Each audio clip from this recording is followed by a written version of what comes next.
Hey everybody, Hello, how y'all hello. doing? Welcome to Hey Boo.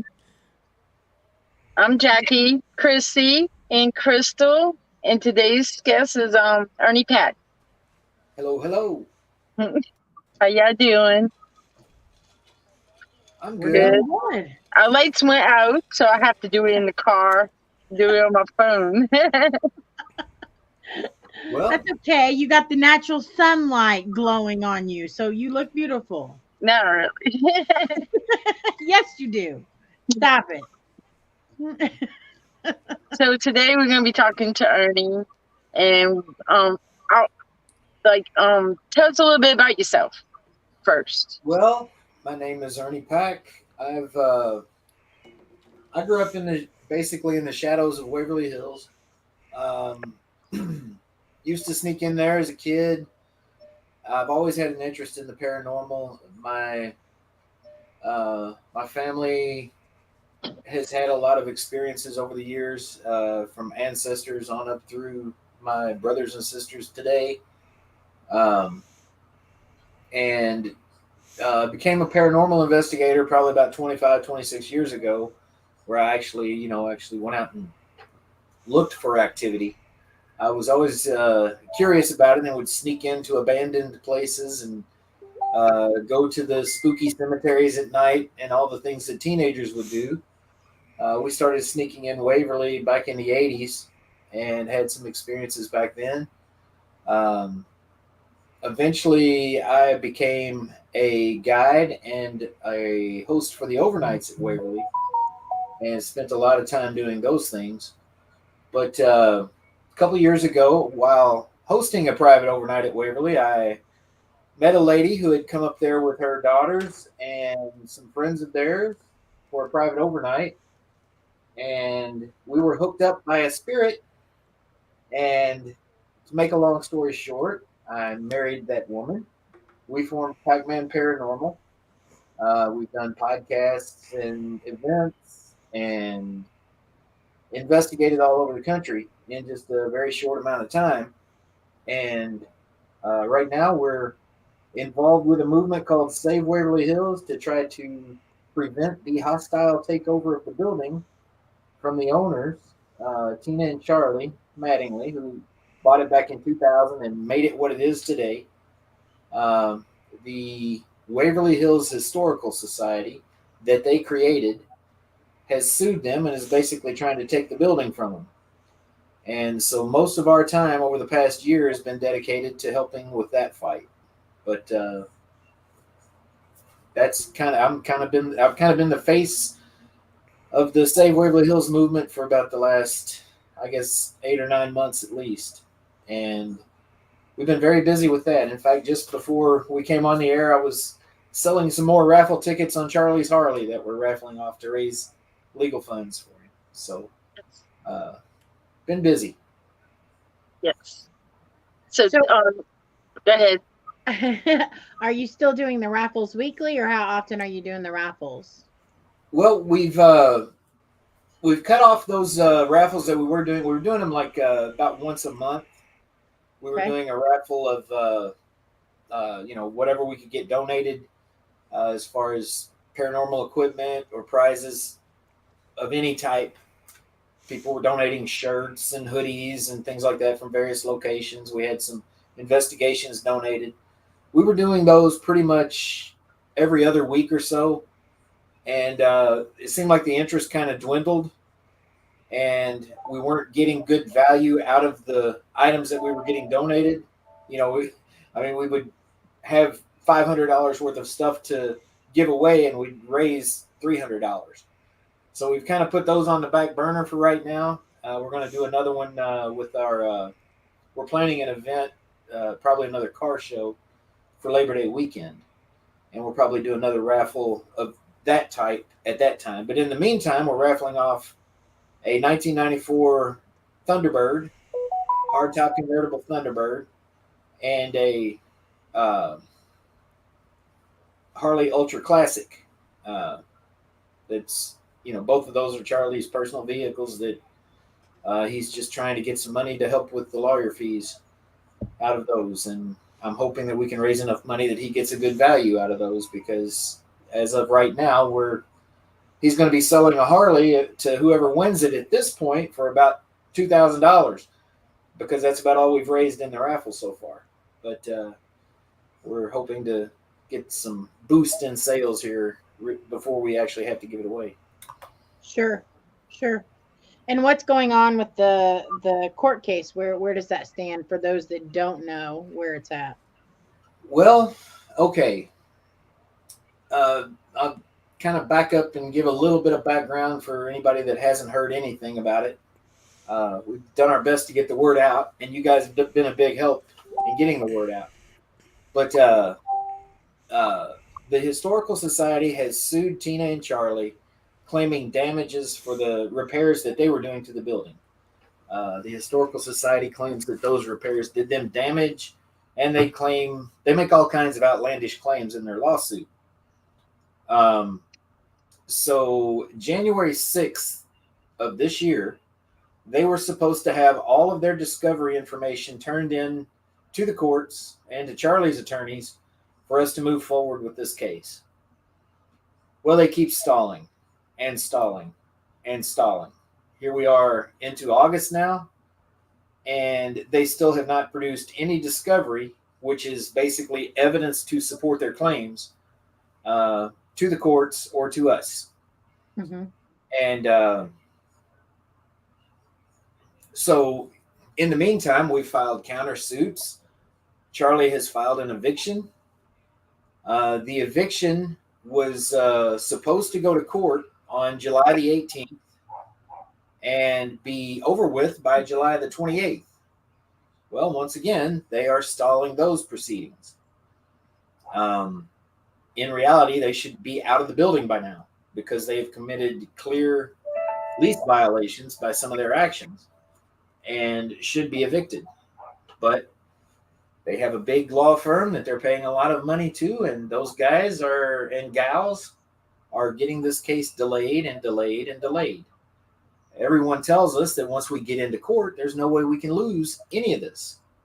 But we're still trying to get it in front of a judge to actually get a ruling, get it to a jury trial or whatever it takes. And of course, they know they can't win, so their only tactic is to stall and hope that Charlie runs out of money. And that's why we're doing the fundraisers that we're doing, to try to make sure that he doesn't run out of money, so that he will win this case. Right. And yeah, Chad's exactly right. The longer they delay it, the more money we have to spend. And, we don't have that beautiful building that's right over there that Charlie owns. We can't get into it to use it for fundraising. But those people can. And they're getting no less than $1,000 a day out of that building from the paying public. And most of that money is going straight to the attorneys on their side to fight against Charlie and Tina. Hmm. So That's frustrating. yeah, it's very aggravating. Yeah, for sure. So you guys did an investigation last night with Pac-Man Paranormal. Go ahead. We did.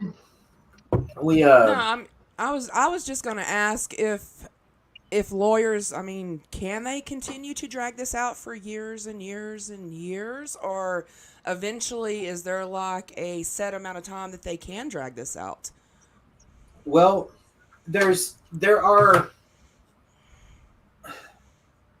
are soft walls, if you want it that way. Okay, that okay, you've got 3 months to respond to this, Mm-hmm. and unless they come up with more claims or change their case, then those are firm walls that they have to do something by such and such deadline.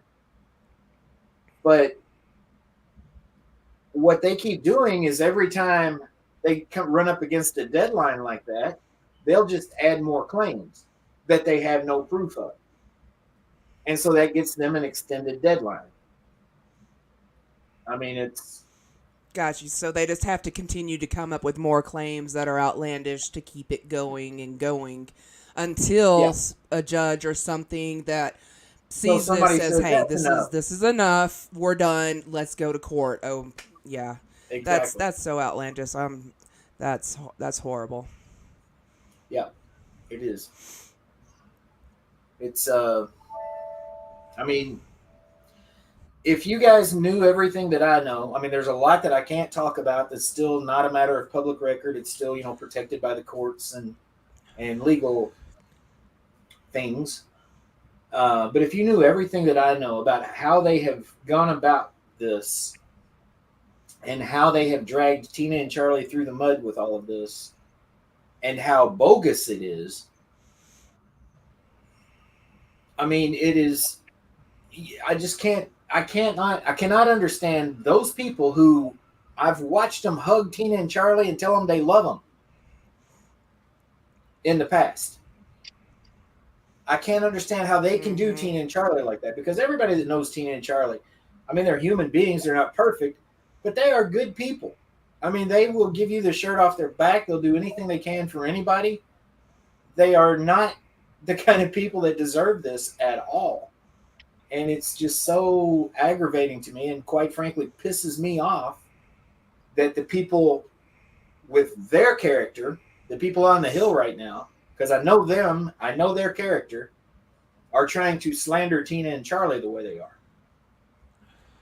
Uh, they got some skeletons in their closet, believe me. Mm-mm-mm. And that's horrible because, I mean, if so, they're trying to use things against them that have nothing to do with Waverly Hills or owning the building or anything of that nature. Pretty much. They're just, well, they're doing everything they can um, to make Charlie and Tina look like the bad guys in this. And yes, like Denise says, they're slandering us. Um, I'll give you an example because I know all of you guys. Okay, Yeah. they told us back when we were running tours up there last year, because we were lied to and brought in to help them build their clientele back last year after they ran Tina and Charlie off, which we did very successfully, might I add. But they told us eventually that okay, Denise is a witch and a practicing witch. She's not an evil person. She's a practicing witch. Okay. They told us that she could not tell anybody about that. She had to hide all of that. Um, and that's one of the things that led to us leaving and quitting, was that we were told things. We had to separate the metaphysical from the paranormal, which is impossible. I was going to say They the are, medical physical is part of paranormal. yes, they are intertwined Paranormal. Yeah. and inseparable. I'm sorry, you Correct. can't separate the two. No. But we were told we had to. So after we left, they started going around telling people that we were forced to leave because they told us we couldn't do our rituals in the building that we were forcing people to do. And things, experiments like the human pendulum.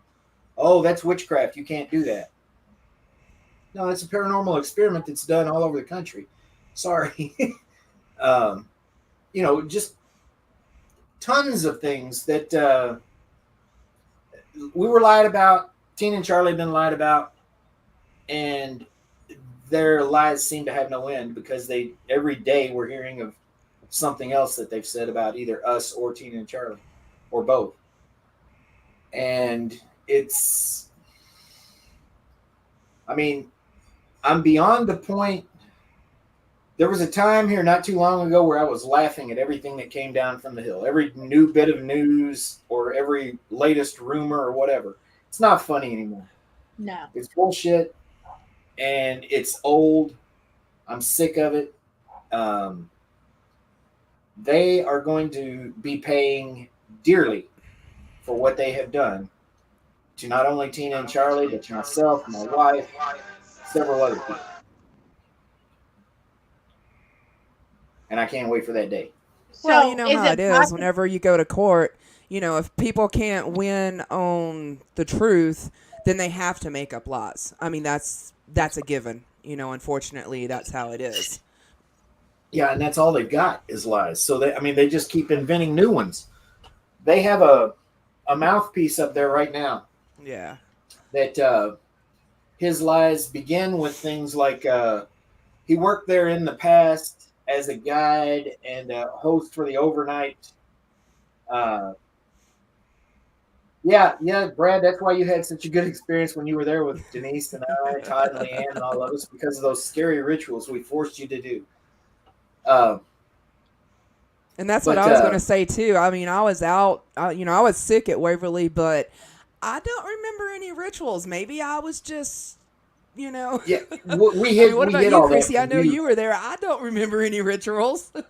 There was not one ritual.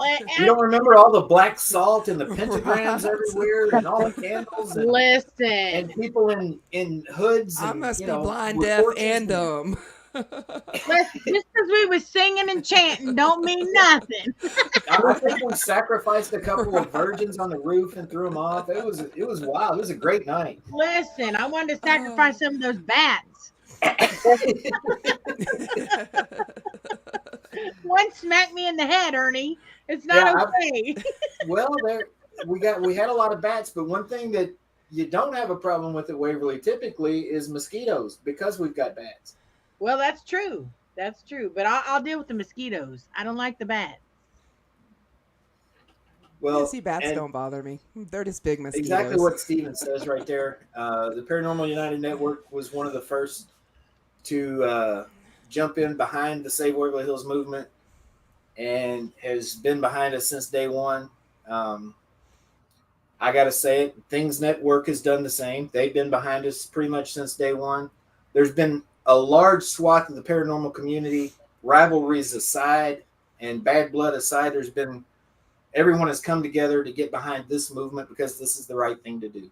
Sure. I mean, we have our inner squabbles every now and then, but deep down inside, we're all good people, and we know the difference between right and wrong.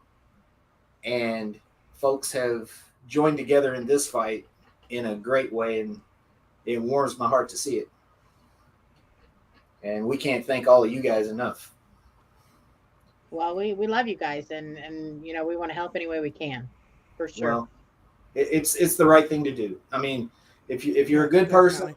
you know the difference between right and wrong, and you hear both sides of this story. I just do not see how you can support the WHHS in this because what No. they've done is wrong. Yeah, I agree. I agree. Yep. Yep. 100%. Of course, What did it say here? Paranormal United Network's going to stand behind you until the end. So, you know. Well, we definitely appreciate it. I mean, it's meant the world.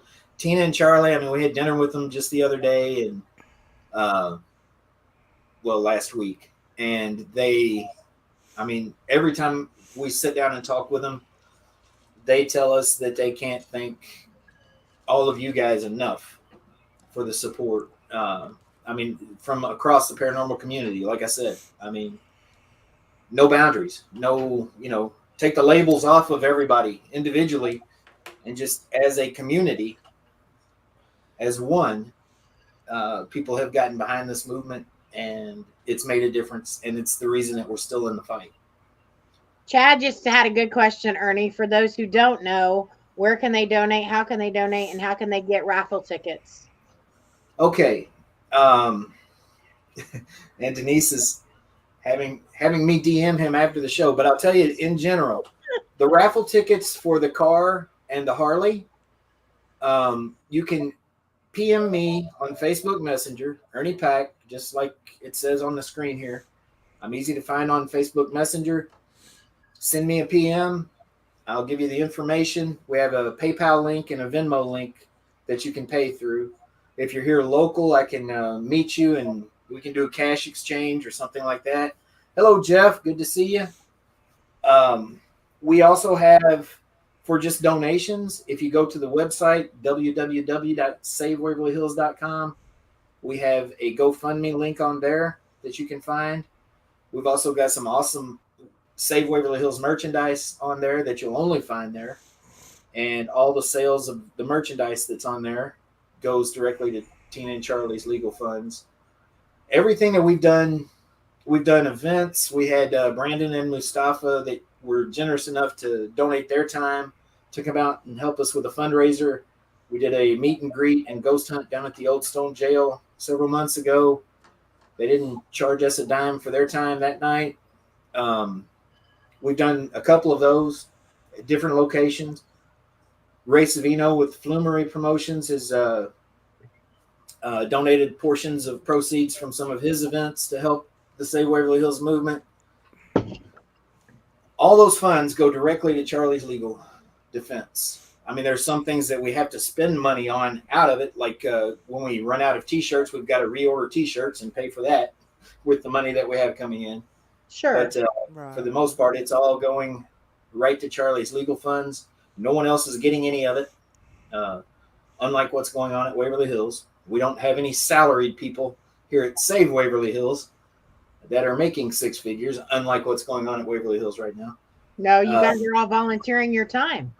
Exactly. And we're putting a lot of time and effort into it. And Jackie's got one of our shirts right now that Howard and Jackie have ordered. I believe they've probably ordered just about every design we've got. Every time we come out with a new design, I see an order from Howard Petrie come across. So that's right, brother. I'm gonna come up with a new design so you can order some And more also, too. too, like at the Already got a SaveWaverlyHills.com, design if for people you. just want to Go ahead and put donate, them all not in one get big old any. toilet. And just be like me standing there flushing it. You Oh know, my God. Crystal, I'm sorry. Toilet Boy spoke over top of you. No, What was that? It's fine, not a problem. No, I was just saying, if people want to just donate and not, get any merchandise, can they do that at the SaveWaverlyHills.com and just Yes, donate like I money? say, If the there's a paranormal GoFundMe community link would on just there. come together and each person just give like $1, $2, that it would be amazing. I mean, that's an amazing amount of money just for $1 or two Imagine from each person in the paranormal. we've Yeah. got over 7,000 members of our Facebook group. Our Save Waverly Hills Facebook Hmm. group has over 7,000 members. If everyone from that group gave $1, like you said, that would that'd buy us a couple of months of legal fees. It would go a long way Exactly. toward helping us win this case. Um, but I know the times are hard right now for everybody, and I hate to ask for money, but that's what I've found myself doing for the past 8 months is on here begging for donations and people to buy our merchandise and things. But it's going to a good cause, and it's going to a place that everybody in the paranormal community knows because of Tina and Charlie Mattingly. It would not be there today without Tina and Charlie Mattingly. And the Waverly Hills Historical Society has tried to take credit for all of the hard work that Charlie's put into that building over the past 20 years. Those people have done nothing to that building. Charlie Mattingly's done just about everything every improvement you've seen. Those nice new shiny bathrooms that you guys saw the last time you were there. Charlie Mattingly basically did all of that work himself with just a couple of helpers. And those people are not the Waverly Hills Historical Society. Those are Charlie's friends and family that he brought in to help him do that work. The money goes to a good cause, folks. It needs to happen.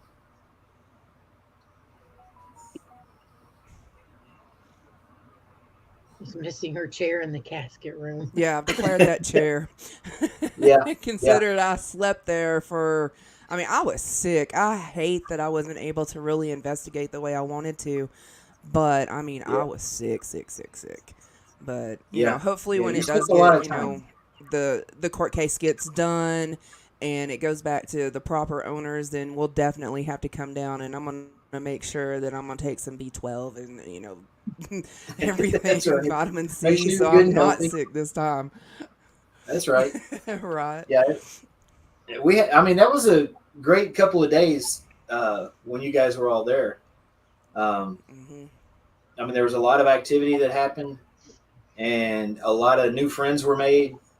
It was a really good time. I really enjoyed having you guys, and I know Tina and Charlie have met most of you, and in the past, and they're anxious to see some of the folks that they were used to seeing at least once or twice a year in a lot of cases. Mm-hmm. They miss that too. Right. And as soon as we can get this court case done, hopefully we can get the right people back in there and get back to those kinds of days. Because For what's sure. going on For right now is a sure. fiasco. So like Chrissy was saying, Chrissy, you said that there was just an investigation. Yeah, Pac-Man Paranormal was back at the Reigns, had the group back together. So tell us a little bit about that investigation, Ernie. Well, our friend Billy Wilkerson, who runs the tours and investigations at the Old Stone Jail in Franklin, Kentucky, which is an awesome little location. Um, I mean, I highly encourage anybody that's in this area of the country or traveling to this area of the country to look into booking an investigation at the Old Stone Jail. It's where Denise and I got married. It's where we had that event with Brandon and Mustafa that I was talking about. Well, he reached out last weekend, um, called me on video call and said, "You got a minute?" And I was like, "Sure." He said, "Let me show you something." And he took me, with the phone. He took me up to the Civil War room, which is a really active. That's Jason, Ernie. Oh, Jason, good to see you. Uh, uh, So Jackie, how? And that's Crystal Woodard. Oh, hey, how you doing? Hi, Jason. We hear a lot about you. Hey, I think there was a time when everybody on this screen was sending prayers up for you, Jason. So we're all Yes. glad to see you up and moving around. Yes. yeah. But anyway, the Civil War room at the Old Stone Jail is a really active place. That is one of those areas that you can walk into and you can just feel the vibration as soon as you go through the threshold of the room. You guys know what I'm talking about. You've all felt it. And they were having this phenomenon going on where you could hold a clear quartz crystal on a chain and it would be magnetized toward the corner of the room. I mean, you would just see it swing out toward the corner of the room. And that's an area, like I say, anybody that's sensitive that walks up there, they're drawn to that corner of the room. And we've long had a theory that there was a portal or something around that area. And Bill showed me, though, where they would go to the music room, which is directly below the Civil War room, and the same thing would happen. And he said, "Do you have any idea what's going on here?" And, the only thing I could come up with after talking to Denise was, we've always had a theory that there was some type of portal there. Hmm? So, Beth! Stop it! wrong show, Beth, wrong show. I told you we Shut heard up. about him. Just didn't say how we heard about him. Funny story. Oh, let me interrupt just a second, Ernie. So we Okay. were 1812 last night, 1812 Battlefield. I went with another friend who sometimes she investigates. She doesn't really have anybody to investigate with. When she asks me to go, I go. Well, so she had a thermal gun, right? So she's scanning the area. Guess what Jason does? Jason decides that it's going to be smart to walk in front of the thermal gun. So guess what she saw? Oh, I didn't realize that it was going to be so illuminated. I'm saying, I was like, "Oh, yes. yes, Beth, that it was real last night." I'm just saying. Okay, sorry, Ernie. Back to your story. It's okay. It's okay. So anyway, Bill asked if we wouldn't want to come down and check out this new phenomenon that he's got going on down there. And I asked him if he had any dates available, and he got back with me. He said that Saturday night, last night, was going to be open.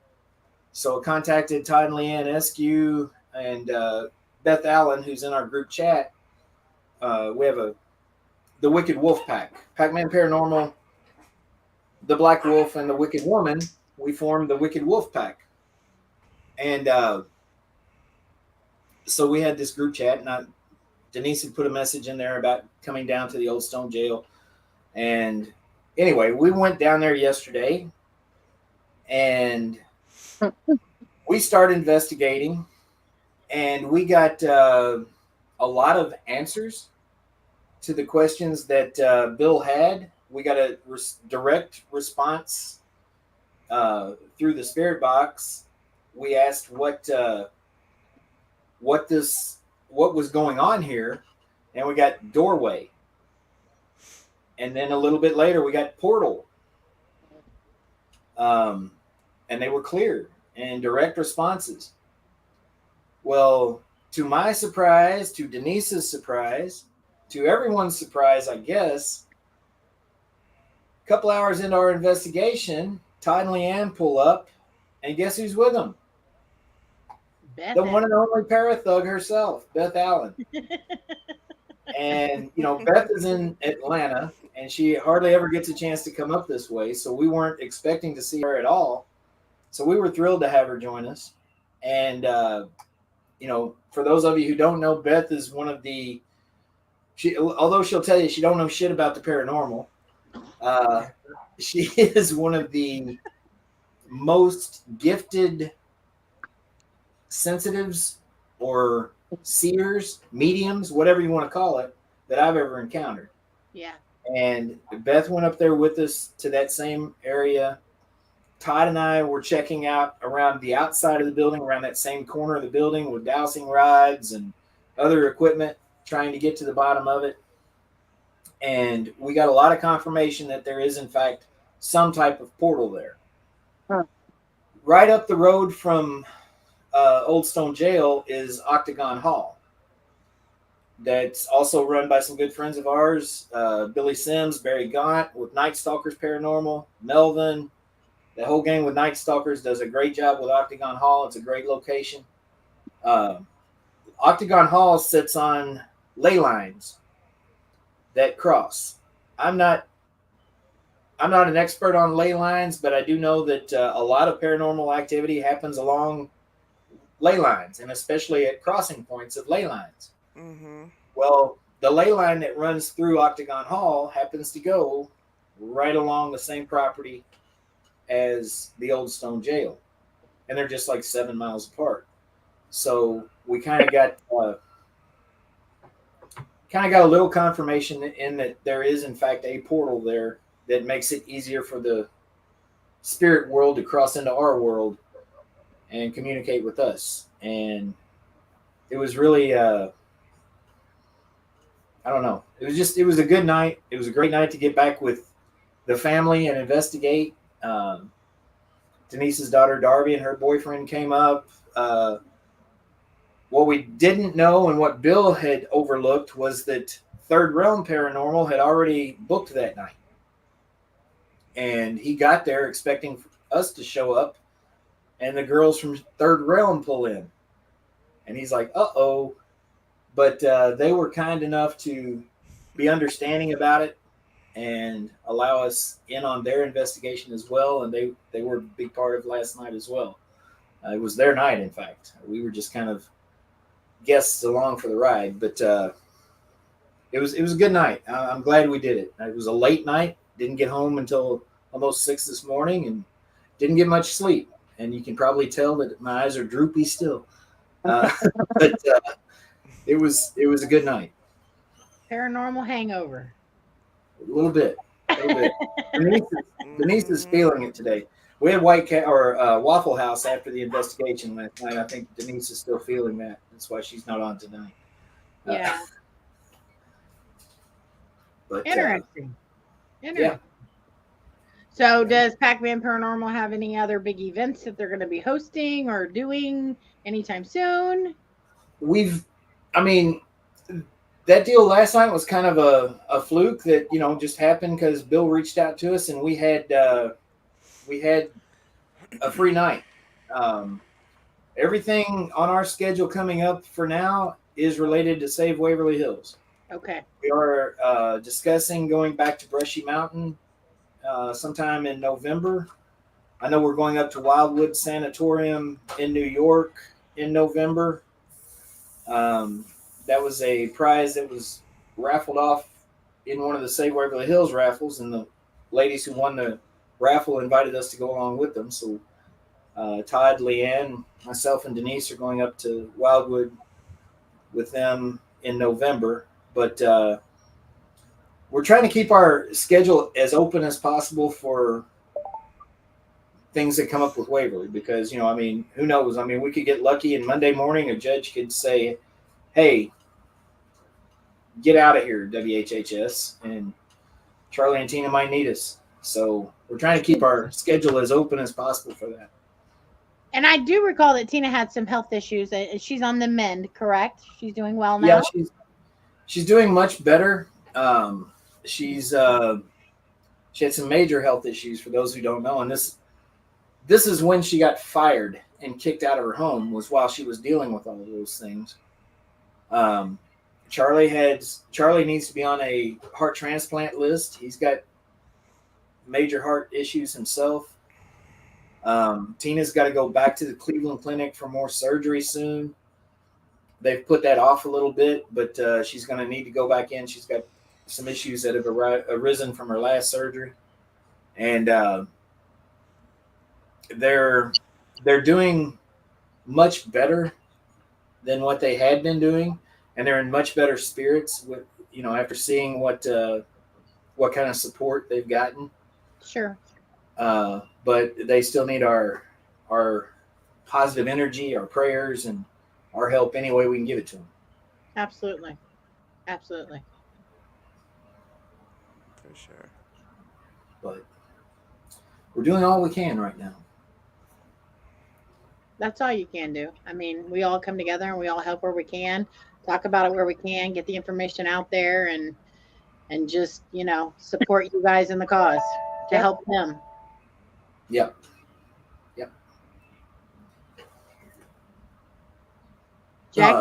Jackie, did you have anything to say? I think she's muted. She's got to be. Hey, you two.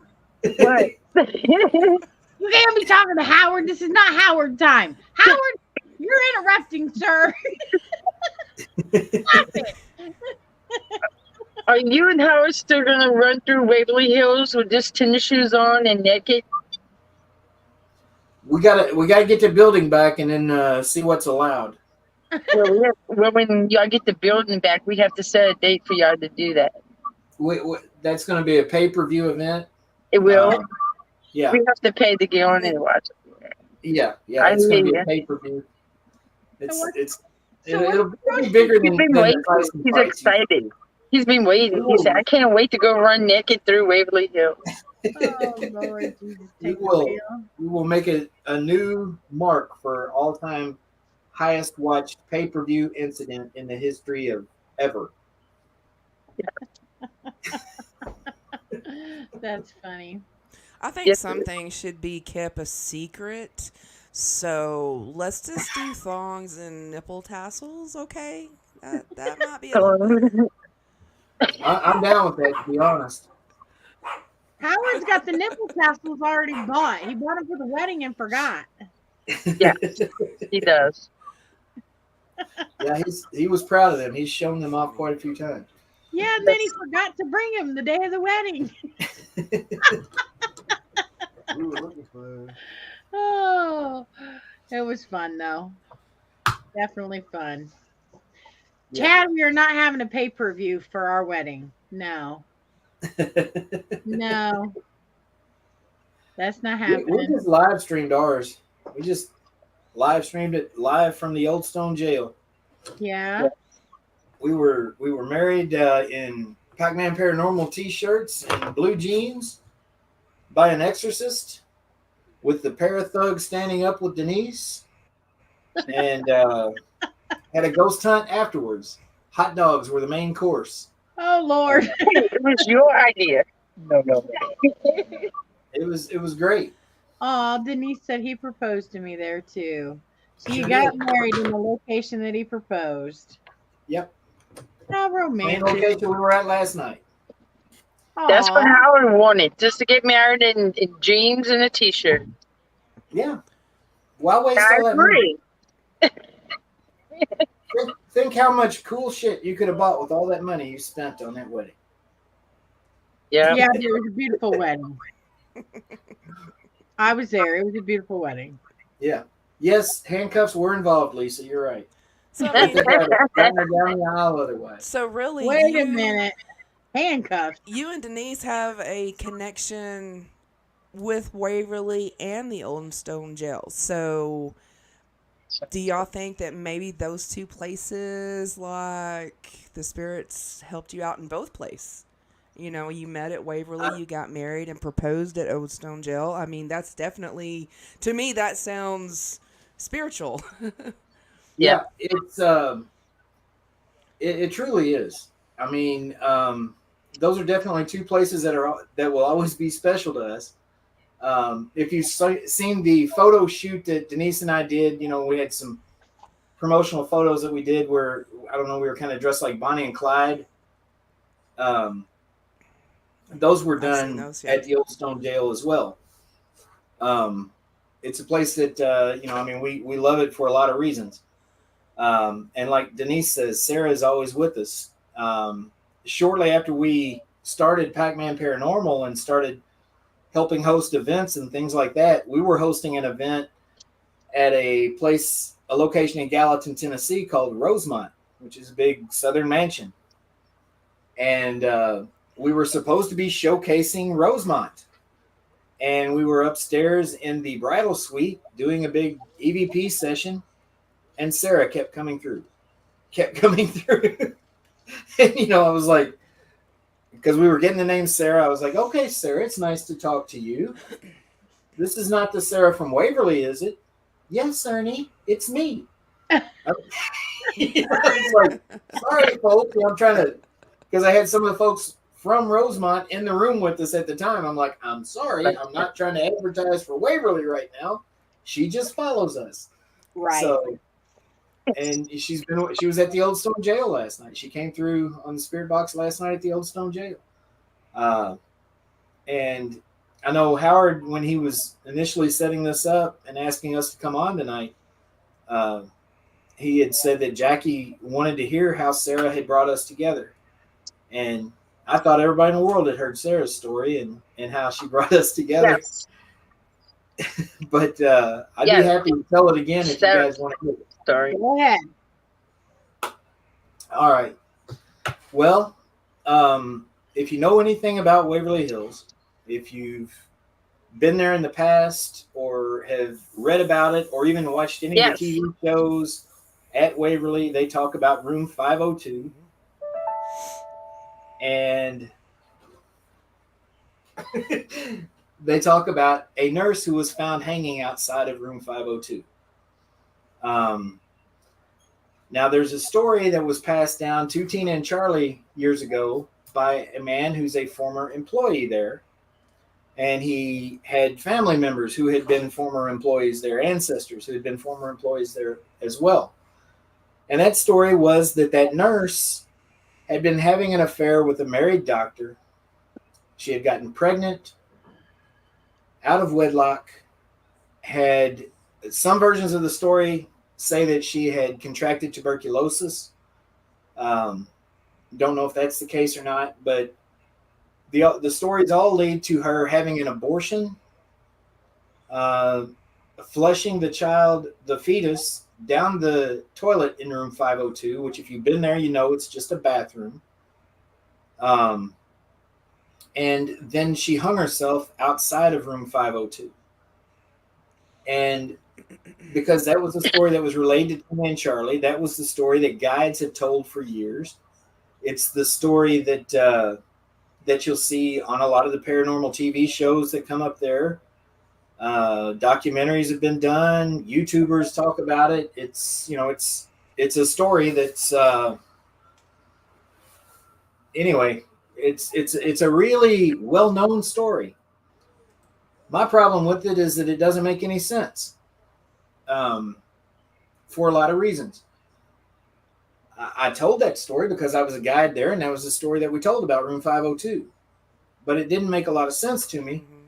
Mm-hmm. Um, I'm not saying that the guy that told the story, was making it up or anything like that. I think he might have been passed down a story that he had been told that had some inaccuracies or just outright untruths in them. I don't know. But nurses in 1933 were lucky to bring home $25 a week. If you went to work at Waverly Hills at that time, during the height of the TB epidemic, you were quarantined on the Hill. You couldn't, go home after a day of work. You had to stay there in the dormitories on the Hill. There's an entire wing down on the first floor of Waverly Hills that's called the nurses' wing. It's called that because a lot of nurses who went to work there caught tuberculosis themselves, and they were treated there. And a lot of them actually died of tuberculosis that they had contracted while working there. And women in the workforce in general in the 30s were not very well respected. Nursing even was not a well respected career till sometime after World War II is when the stigma about nursing kind of went away and it became a revered job to have. But in the 30s, it wasn't. So for a young woman to go to work at Waverly Hills as a nurse and give up her life away from Waverly, subject herself to being treated unfairly in the workplace for not a lot of money, and possibly contract tuberculosis herself and die, she must have really cared about the work she was doing. It wasn't just a job to her. She cared about the people she was trying to help. So it was a calling more than just a job to them. Now, the fifth floor back in those days, on one side of the fifth floor, closest to 502, it housed patients who had tubercular meningitis, which is basically TB of the brain. And like common meningitis, tubercular meningitis mostly affected young adults and children.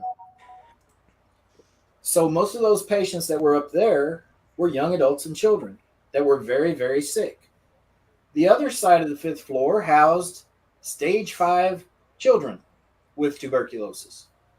The sickest kids of the bunch were kept up there. And they were kept there on the roof because that had the most access to fresh air and sunshine. Those were the two main treatments they had back then. Give them some fresh air and some sunshine and hope they get better. So they kept those patients on the roof. They were the most precious, most vulnerable patients. It just never made sense to me that a young woman who made that sacrifice to go to work at Waverly Hills, who obviously cared about the people she was treating, would hang herself in plain view of her two most precious and vulnerable classes of patients. Because if you look at where she was found hanging, I mean, you're 10 feet away from the ward for people with tubercular meningitis, and you're 30 feet away from the ward for the really sick kids. And they could just, look up and see you hanging there. I just don't think that someone that took that job at that time under those conditions would hang herself in plain view of those patients. But that was the story that was told, and that's the story I used to tell on tours. But when I went to work there, it was around 2009, hosting private overnights. I had a group in there one night. I had been up there a couple of times on public investigations myself and had focused on that area of the building and tried to make some communication with that nurse and didn't have any luck. But something just kept drawing me back to it to try to get her story. Well, one night I had a group of guys that had rented the building for the night. There were 3 of them. And I gave them their walkthrough. When we got to the 5th floor, I gave them the story about the nurse having the affair and hanging herself and all of those things. And I turned them loose on their investigation. Told them, if you need me, just come and find me. I'd be glad to help out. So a little bit later, they did come and get me. and they said, "Hey, we're not having a whole lot of luck. You want to come up and help?" I was like, "Sure." They were up there on the fifth floor. They had all their gear laid out right under where she had been found hanging, and they were asking questions like, "Why did you kill your baby? Who was the doctor you were sleeping with? Did you know his wife?" And they're getting nothing. And I'm thinking, no shit. You're not being respectful. Those aren't the right questions to ask, first off. No. Because what if that story is not true? Right. It's a hearsay story. And what if none of that's true? She's not going to want to talk to you. And I said, "Guys, do you mind if I butt in?" And they were like, "Sure, go ahead." So I sat down against the elevator doors right across from there. I said, "Hey, my name is Ernie. I'm going to be spending a lot of time up here with you. And I want to tell your story. I'm not sure, and I don't believe that the story I tell about you on these tours is what really happened to you that night. But if you'll help me, I promise you I will tell each and every person I get a chance to your story about what really happened that night. But you got to help. Can you just tell me your name?" And I mean, it wasn't 2 seconds till a tiny little female voice from over at the doorway to room 504 said, "Sarah." Now, remember, it's just three guys that had rented the building for the night and myself. We were the only people in the building. There were no girls. But this little petite voice said, "Sarah." And we all about jumped out of our skin. Um, I mean, when you ask questions like this, you're expecting maybe something to light up, or you might get an EVP you can listen to later. But when you get a clear, disembodied voice from 15 feet away, it's a little bit unnerving at first.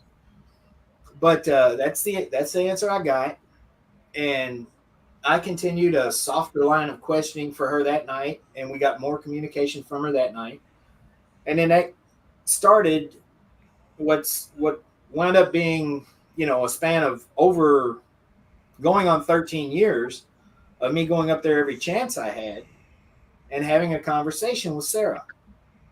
And I'd get a little bit more of her story all the time that I could piece together. I mean, some nights I got nothing, but over the course of a month, I might get a phrase here and a word there. And I'd go back and, piece it together and then go back and ask more questions based on the answers that I'd gotten the last time. And to make a long story short, which I'm not very good at, if you know me, I came up with a whole different version of what had happened to her that night. And on June 19th or June 20th of 2019, I'm sorry, there was a woman that came up there with three of her daughters and several of her friends. They had booked the building for the night for a private overnight, and I was their host. And I gave them their walkthrough. I got up there to the fifth floor, and I told the same story that I've been telling for years up there about the nurse having the affair with the married doctor and all of that. But for the first time, something inside me said, "Tell him, tell him." And I said, "But I've gotten a different story myself. If you guys would like to hear me tell you Sarah's story, I'd be more than happy to." And they were like, "Yeah, please, please tell us what happened. Tell us what you think." So I proceeded to tell Sarah's story as she had told me over the years. And I'm looking, and the mother of those daughters is back there grinning and nodding her head like, "Yep, yep." Like she already knew the story before I was telling it. So when I finished their walkthrough, I pulled her aside and I said, "When I was telling Sarah's story, you seem to know it already." And she said, "Well, I've been coming here since 2009, once, sometimes 2 or 3 times a year. And I'm a nurse. I've always focused on her story.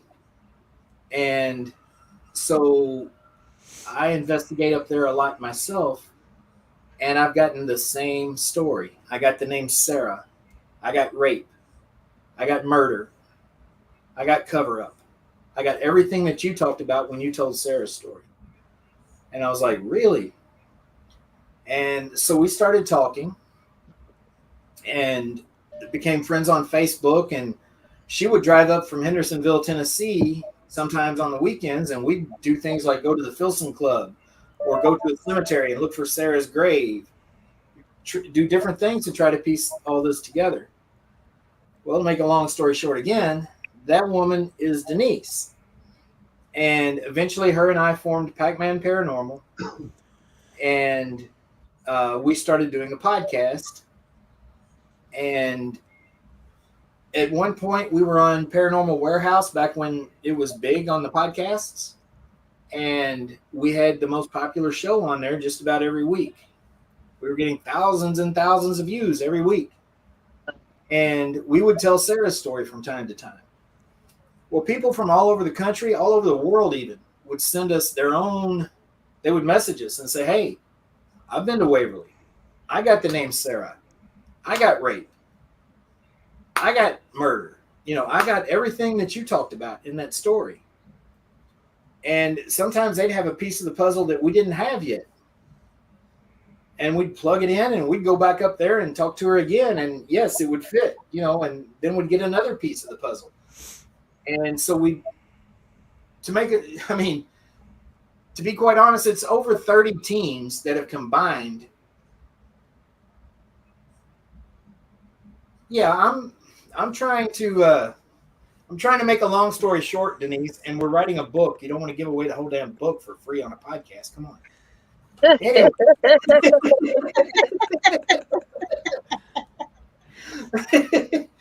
But anyway, Sarah's story has been combined. The research for it has been a combined effort with over 30 teams and over the course of about 13 years. And it makes a hell of a lot more sense than the other story when you hear it. And it's a lot sadder story. It might not be as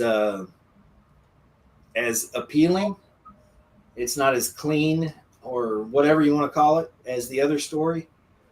But I'll tell you what Sarah has told us. She had grown up the runt of the family, not far from Waverly Hills. Her older sister, who she adored, caught tuberculosis and died at the age of 15.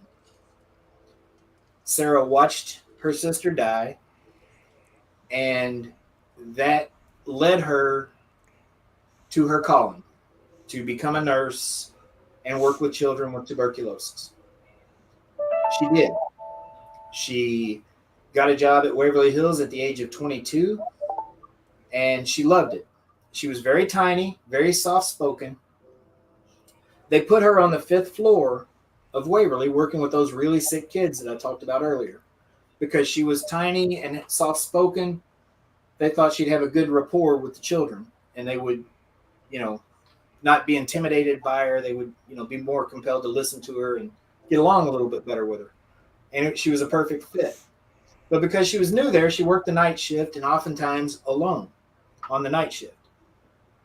And she was there for 3 years. One night, she's up there in room 504 by herself, and another staff member came up the steps. He didn't use the elevator because she had never heard the bell ring. She would have heard the bell if he used the elevator. Now, for weeks, I was getting an EVP up there that said, no bell, no bell. And I thought she's talking about like Nobel Peace Prize or something like that. And then finally I'm sitting there one day and I look up and there's a bell next to the elevator, and I'm like, do you mean you didn't hear the bell ring when the elevator opened? She's like, yes, like, duh, And so I'm like, okay, I get it now. He came up the steps and she's like, yes. I'm like, okay, I got you. So, that's how the story came together. Little pieces like that. But anyway, he came up the steps, came in the room behind her. He attacked her. She tried to fight back, but she was too little. He was too strong. She didn't want to scream and wake the children. He got what he wanted. That's a phrase that she's used several times. Got what he wanted. And she was a virgin until that night. So she was not pregnant and having an affair. Somewhere in the course of all of it, he hurt my neck. It's another phrase that she's used several times. And they covered it up. They lied. That story makes a lot more sense than the other story to me. Because remember back to the part where if you worked at Waverly Hills, you were confined to Waverly Hills. Sexual predators have been around since the beginning of time. Let's say a sexual predator got a job as an orderly at Waverly Hills, which is what we believe the person was that did this, an orderly. Let's say he's a sexual predator. He's confined to the hill. Where's his victims going to come from? They got to come from the hill. Who's the perfect victim? That tiny little young nurse that's up there with those, the only witnesses around being those really sick kids. Alone on the night shift. Right. She's the perfect victim. Well, let me, And, if you don't mind, her let being me tiny interrupt like just that, for a it'd be minute, easy to Ernie. hang the body and then come up with this story. And they talk about the abortion. They say the obvious signs of the abortion. She had blood running down her legs, dripping from her toes. Rape of a virgin would leave the same results, wouldn't it? That is true. Let me play devil's advocate just for a minute because I could see both stories fitting. Now, of course, yours with you getting the evidence from the spirit itself, but I guess I kind of look at things a little different. If she was so dedicated to her job, she loved those kids, she loved the people that she was with. If you're going to commit suicide, would you not want to do it with the people that you love the most? Your last moments would be with them. I'm just playing devil's advocate just for a minute. But with you getting the evidence, yes, I definitely see how that story fits also. Just to give another perspective to the other story of, how supposedly she died.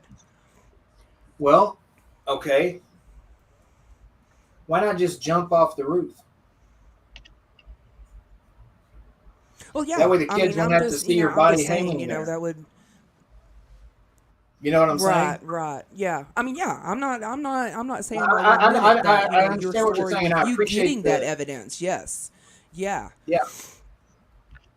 I agree but I mean, with that what would you're just saying. be one And, way. Maybe that story did come to light was that people maybe did think that she would have wanted to have been, dead with the people that she loved so much, that she cared so much about. Maybe that's how that story became about, even though that's the incorrect story. Yeah, it very well could be. It very well could be. But don't most people who commit suicide rather be by themselves than be with family because that's a private thing? Right. Generally speaking, yes. Not always, but yes. Sometimes. Yeah, in a way, she was private though. I mean, she was in the bathroom, but she was still in that area. No. She was not. Okay. No. She was found hanging outside of the bathroom, out there in basically the lobby. Of the but in floor. that area. Gotcha. Okay. Yeah. I was always under the impression, like I said, even though I was right there. What's that? Even though I was at Waverly, like I said, I was half out of it, and I kind of didn't get everything. I was under the impression that she was more in the bathroom area than more out in public. So no, that would be a little more traumatic to the people that she loves. So yeah, I don't see that fitting as well. Yeah, definitely. No. And that's part of the problem with the story of Room 502. I mean, like if you watch the Ghost Adventures episode, for example, it was filmed up there. Zach Bagans walks into the bathroom, room 502, and points up to the fire sprinkler lines that were not added until the 70s, and says, "Right there, that's where she hung herself." Inside the bathroom Right. from fire sprinkler lines that were not there until the 70s. No, that's not where she hung herself, Zach. People had the wrong idea.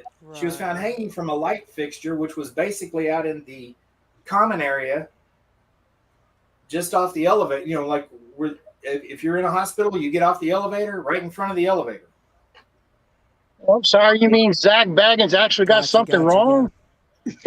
There's a first time for everything, Howard. Howard, stop it. There's a first time for everything.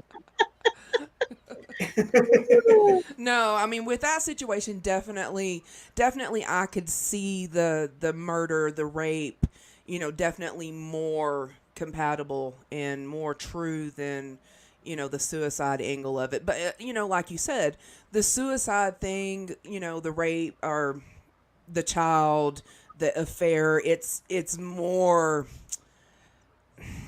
I don't know really how Dramatic. to It's a say it. more I guess glamorous people are story, drawn or to that more. Yeah, exactly, exactly. yeah. Yeah. Sarah's story is not glamorous or anything like that. It's sad, and Hmm. that's why I would say that it was so easy to convince the public of the other story. Yeah. Right, right, Now, like I definitely. say, I'm not saying that either story is written in stone as the fact. Sarah's story is what I've gathered, and 30 other teams have gathered through paranormal evidence. Um, and the other story is a story that was passed down as hearsay. So either one could have their elements of the truth in them, I guess, or both of them could be bullshit. I don't know, but I do know that my evidence and 30 other teams from all over the country, even around the world, a team from Ireland has chimed in on it, a team from Australia has chimed in on it. And, it's as paranormal investigators, we go out to get the stories of the spirits, Sure. right? And to research and do the history, do as much historical research as we can. That is exactly what we've done in putting Sarah's story together. It's none of our own words. It's not us, making things up, because the story took a lot of different turns to get to that point before we, nailed down everything that was going on. I mean, like when I was getting Nobel, I'm thinking I'm researching Waverly Hills physicians to see if any of them ever won a Nobel Peace Prize. I mean, I'm doing all these other things to try to figure Right. out what she's trying to tell us. And then other people started chiming in with their own evidence, and it's like, okay, this makes it a lot easier. You know, Cat Well, yeah, from definitely. I mean, like I said, before you got the evidence, I could definitely see how people could, take that story and just run with it. But, exactly, with you getting the evidence that she's saying, murder, rape, Nobel. I mean, yeah, definitely. I mean, she is speaking to you, telling her story. But like I said, it's just not as glamorous. But that's no, the story that needs to be told. That's the yeah, one that counts, her story. She's telling exactly, you this as best she can.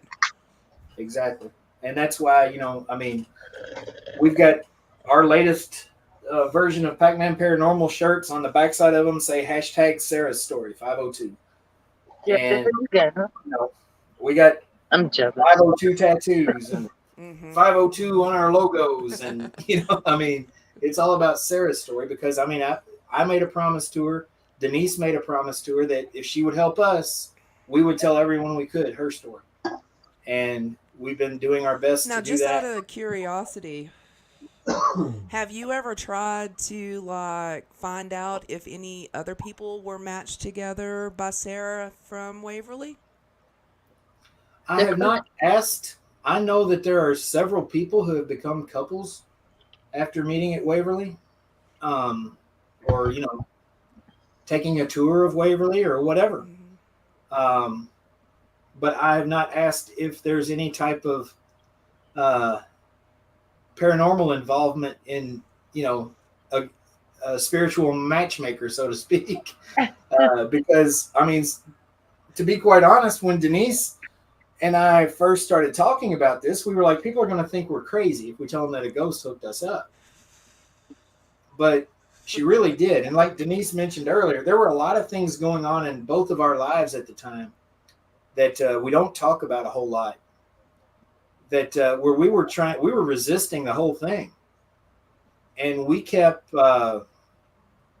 being pushed by Sarah. We would hear that little tiny voice telling us to call each other, or whatever.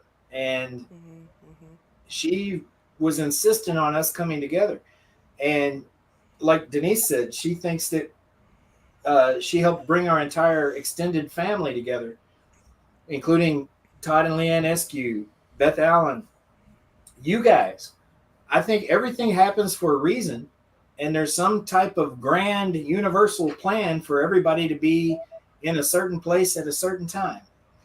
And with what's going on at Waverly Hills right now, I don't think that I would be involved with this fight to the extent that I am had it not been for Sarah putting me with Denise and bringing me parafamily like I've got.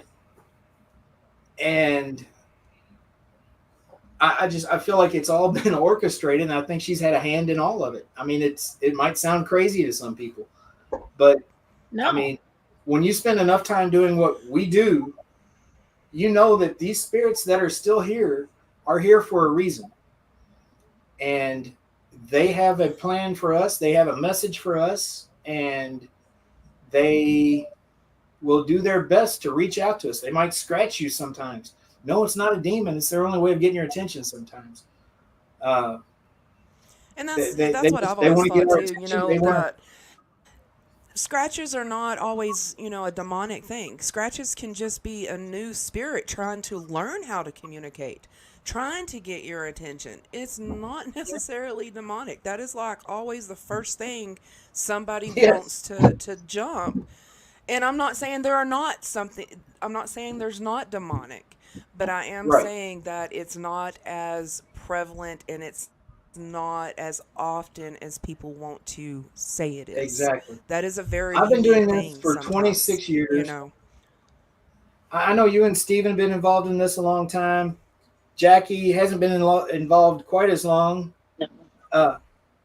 Chrissy's been doing it for a lot of her adult life anyway. I mean, in the 26 years I've been serious about paranormal investigation, I might have encountered 3 demonic cases. In hundreds of locations that I've been to, and thousands of investigations that I've been on, if you count my time at Waverly. Maybe 3 times have I encountered something that I think was demonic. But if you watch these TV shows, or you watch some of the YouTubers out there, or you pay attention to every paranormal website that's out there and Facebook page and group, I mean, everything's a damn demon. And I'm sorry, it don't work that way, folks. It might get you likes and shares and people to smash that subscribe button or whatever, but that's not how it works. There just aren't that many demonic cases out there. They are out there, but there's not that many of them. Like you said, I mean, that's what brings the ratings in. That's what brings in the followers. And that's really sad because it takes away from actual spirits too. Exactly. I mean, when spirits are trying to reach out to you, trying to get you to understand and explain what happened to them, and you automatically want to assume that, yeah, exactly. And if you're in the paranormal for the right reasons, then demonic cases are not going to happen very often. It is one in, I would say, thousands and thousands, tens of thousand cases, I would actually think. Me and Steven, we've encountered it one time in the many years that we've done it, and I don't want to encounter it anymore. That's not something that I want to do. Not, I mean, right? The people it's not pleasant. No, the people that act like they want to encounter the demonic have never truly encountered the demonic. because I can tell you that can be very Exactly. violent, it can be very dangerous, and it can affect you mentally for years to come. Um, I mean, it's Exactly. not something that you Exactly. want to encounter. It can be deadly. Um, But I mean, Very might much not. so. They Very might. much It so. might not Not be that the not only demon for killed you, you, but for it might people lead you to around you. suicide Yeah. Right. or hurt the people around you. Exactly. And Exactly. it's unsafe for you or your people. Yeah. Yeah. But I mean, people talk all the time about where the paranormal community is headed. Where people get disgruntled with the paranormal. People quit the paranormal all the time and then come back in because I mean, it's their passion.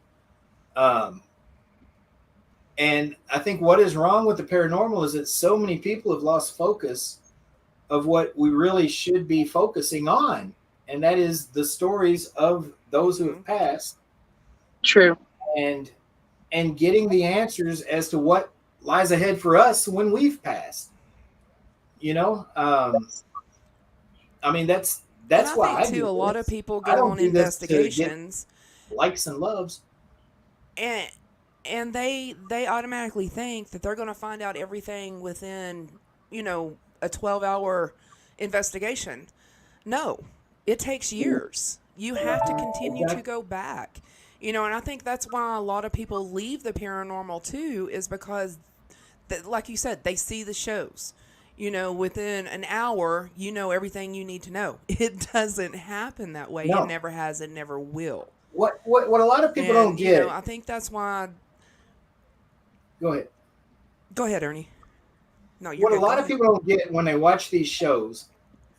Okay, first off, the shows that are the least bit legit, they will film for an entire week at a location.